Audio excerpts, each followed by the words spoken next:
Picture this. You are standing on the freezing, wind-whipped slopes of a Siberian mountain. Right in the dead of night. Exactly. It's pitch black, the temperature is plunging to minus 30 degrees Celsius, and there is just this massive blizzard raging all around you. It's basically an unwinnable environment. Yeah. And right in front of you is a perfectly good, sturdy winter tent. I mean, it's fully stocked. Warm coats, heavy felt boots, survival gear. Everything you need to survive the night. But instead of staying inside, 9 highly experienced mountaineers have just taken knives, slashed their way out through the canvas, and are fleeing into the subarctic wilderness. Into a completely certain death. Yeah. Some are just in their socks, some are completely barefoot. And you have to ask, why? What could possibly drive survival experts to abandon their only shelter? That is the ultimate question, isn't it? It is, and that's exactly what we are answering for you today. Welcome to the Deep Dive.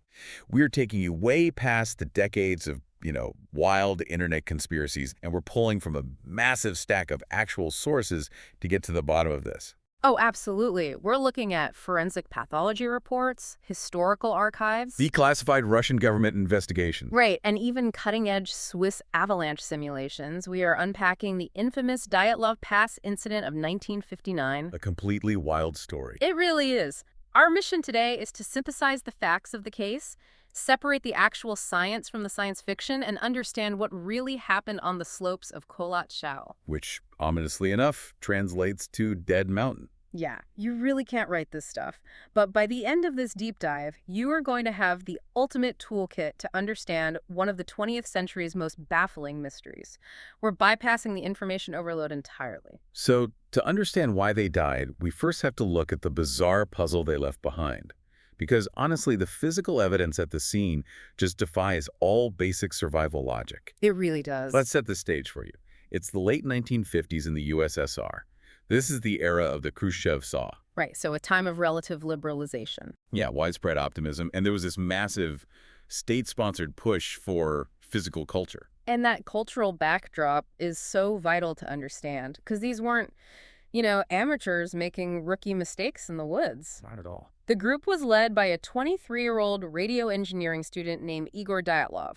They were a mix of students and graduates from the elite Ural Polytechnical Institute, plus one older sports instructor. Right. They were considered the absolute epitome of the new Soviet man. Robust, educated, completely dedicated to conquering the natural world. Exactly. They were out there pursuing a Category 3 certification in sports tourism. Which was a really big deal back then. Oh, yeah. In 1959, that was the highest difficulty level recognized in the Soviet Union. It required traversing nearly 200 miles of extremely rugged, unforgiving terrain. So 10 hikers originally started the trek. But a few days in, one of them, a student named Yuri Yudin, suffered a severe flare-up of rheumatism and sciatica. The joint pain was so bad he actually had to turn back early. Which, as we know now, saved his life. The remaining 9 pushed forward. And then weeks went by without a check-in telegram. People started to panic. Yeah. Finally, on February 26, 1959, a search party discovered their campsite. And the scene they found was instantly troubling. The tent was partially collapsed, buried under a shallow layer of snow. But inside, everything was perfectly intact. Right. Their heavy boots, their thick jackets, their survival gear. The searchers even found a piece of sliced loin on a plate. Like they had been interrupted right in the middle of a meal. Exactly. Okay, let's unpack this, because the tent wasn't just unbuttoned or opened in a hurry. A seamstress, who was actually assisting the police investigators, took one look at the canvas and determined the tent had been slashed open from the inside. From the inside? That is just a massive detail. It's wild. It's like an escape room where the players panicked and broke through the drywall instead of just using the unlocked door. Except, the room is a subarctic blizzard. Right. And it paints a picture of a frantic, desperate need to escape something either inside the tent or immediately outside it. Right. Yet when investigators looked at the footprints leading away from the tent, the whole narrative just fractured. Because of how preserved they were. Yeah. Because the hikers had compressed the snow with their body weight, the vicious winds had blown away all the loose powder around their steps. So this left raised columns of snow that perfectly preserved their footprints. And those footprints show them walking in socks. Right. Or just totally barefoot. But wait, I have to ask, if I am terrified enough to literally slice my own tent open in the dark, I am sprinting. Oh, absolutely. I mean, I'm scattering into the woods.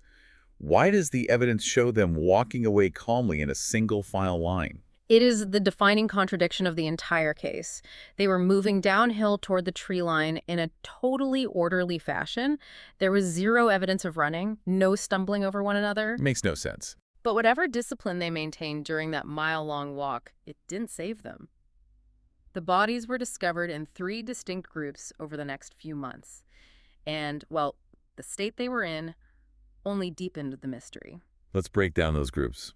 So the first group was found at the edge of the forest, right under this massive Siberian cedar tree. Right. 2 men? Yeah, 2 men in only their underwear. They had completely burned their hands and feet from getting too close to a small fire they had managed to build. And the searchers actually found their skin embedded in the bark of the cedar tree. Ugh, that implies they had frantically climbed it, right?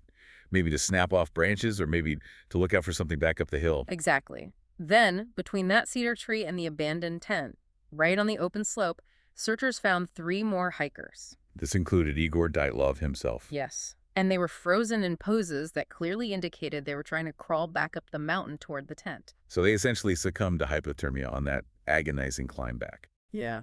But the final 4 bodies, that's what takes this from a tragic, freezing death straight into a horror story. Yeah, because they weren't found until May, 3 months later. Buried under 13 feet of snow in a ravine. And the ravine group sustained these catastrophic internal injuries. We are talking crushed chests and severely fractured skulls. The medical examiner at the time stated the blunt force trauma required to cause those massive bone fractures was akin to the impact of a high-speed car crash. Yet their skin was completely intact. That is what blows my mind here. Right. No external injury. No external bruising, no hematomas, just pulverized bones hidden inside their bodies.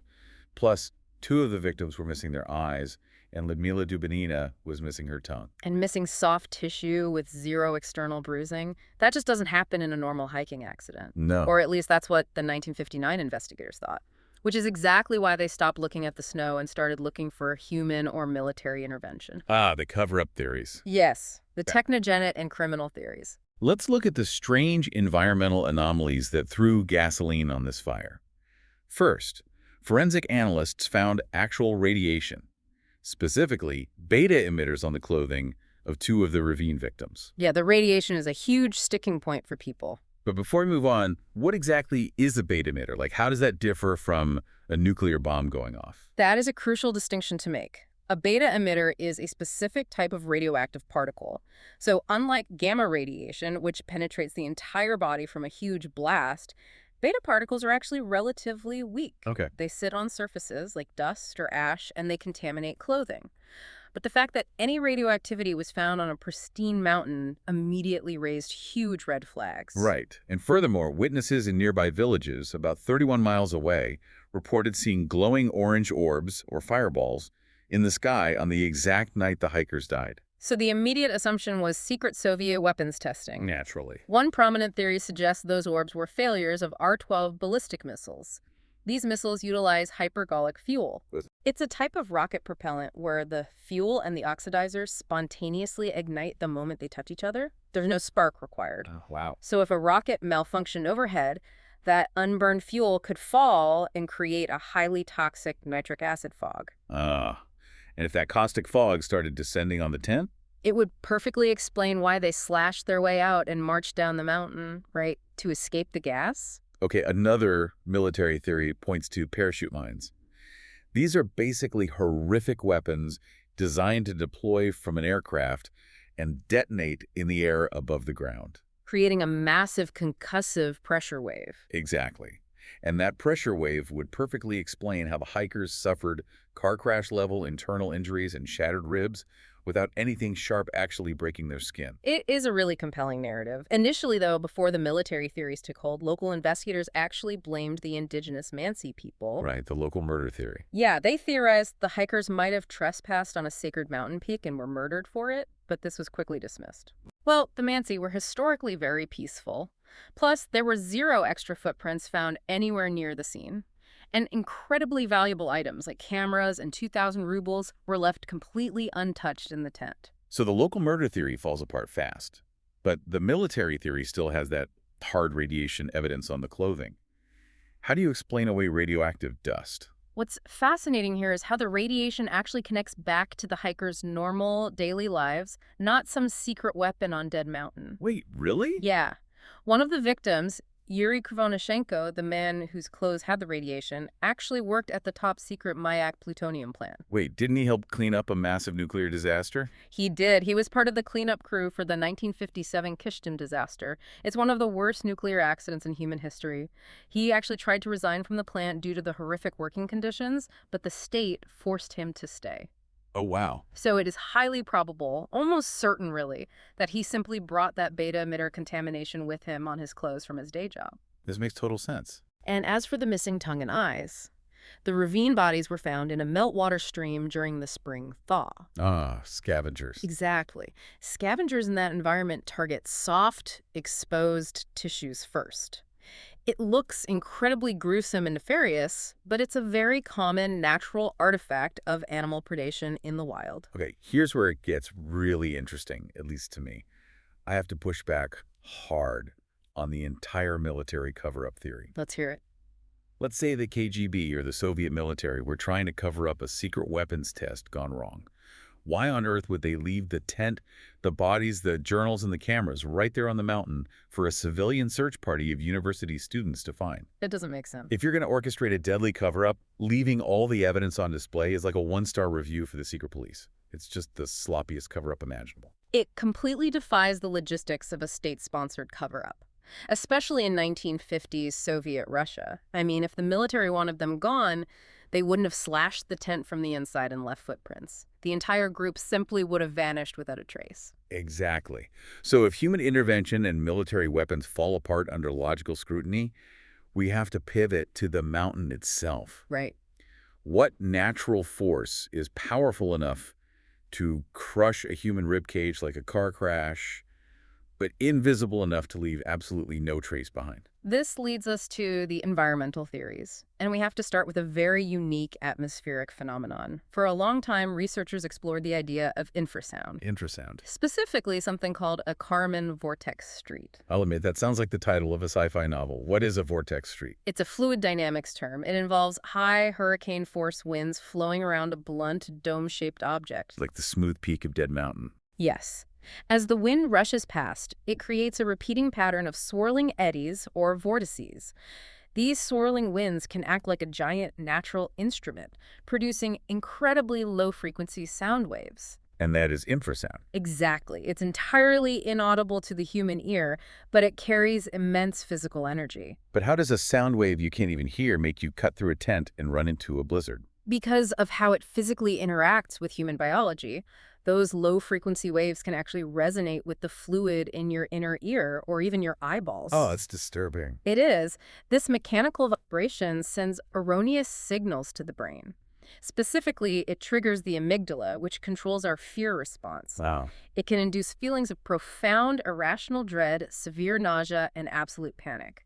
The theory is that this invisible terror drove them from the tent into the night. I mean, I can see the dread making them leave. Yeah. But infrasound doesn't crush your skull under 13 feet of snow. Precisely. The physics of the injuries demand physical weight, which brings us to a major breakthrough in 2021. The Swiss researchers, right? Yes. Johann Gahm and Alexander Prizren.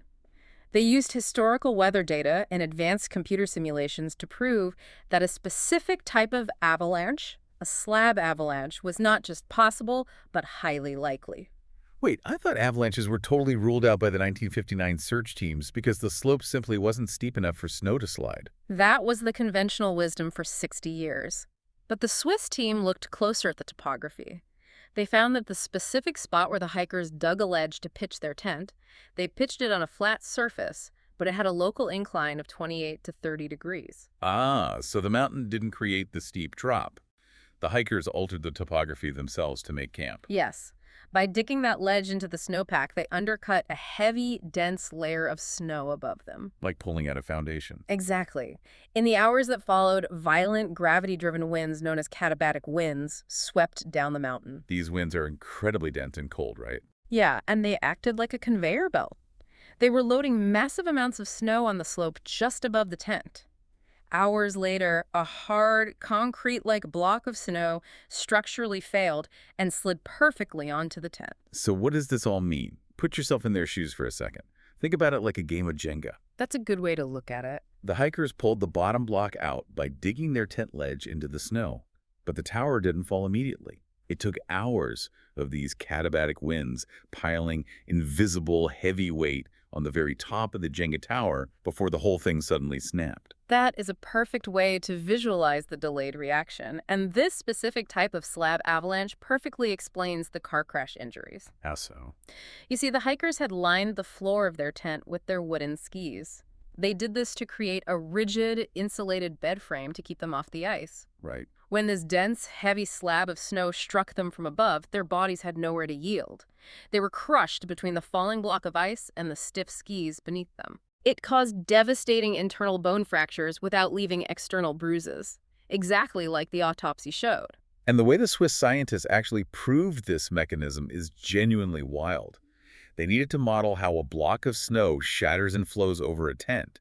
So they actually borrowed proprietary snow animation code from the Disney movie Frozen. Yeah, that part is amazing. It's a kinematic simulation that calculates how snow particles behave under stress. But they didn't stop there. They paired that Hollywood code with actual morbid data from the 1970s, where General Motors strapped 100 cadavers into sleds and struck their rib cages with heavy weights to test seatbelt safety. Unbelievable. They combined Disney animation physics and 1970s car crash cadavers to solve a 1959 Soviet mountain mystery. If we connect this to the bigger picture, it is a brilliant synthesis of seemingly unrelated data. This elegant scientific model perfectly marries the historical weather patterns, the altered local topography, and the highly unusual blunt force autopsy results. It really puts a very neat bow on the physical mechanics of the night.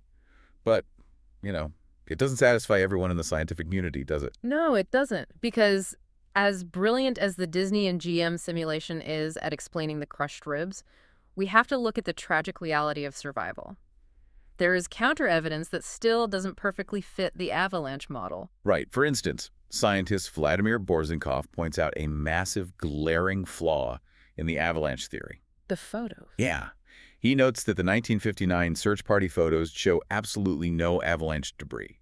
No massive piles of snow, no swept-away trees. Nothing. But more importantly, searchers found the hikers' footprints and even delicate traces of urination in the snow standing completely intact right where this massive slab avalanche allegedly swept through.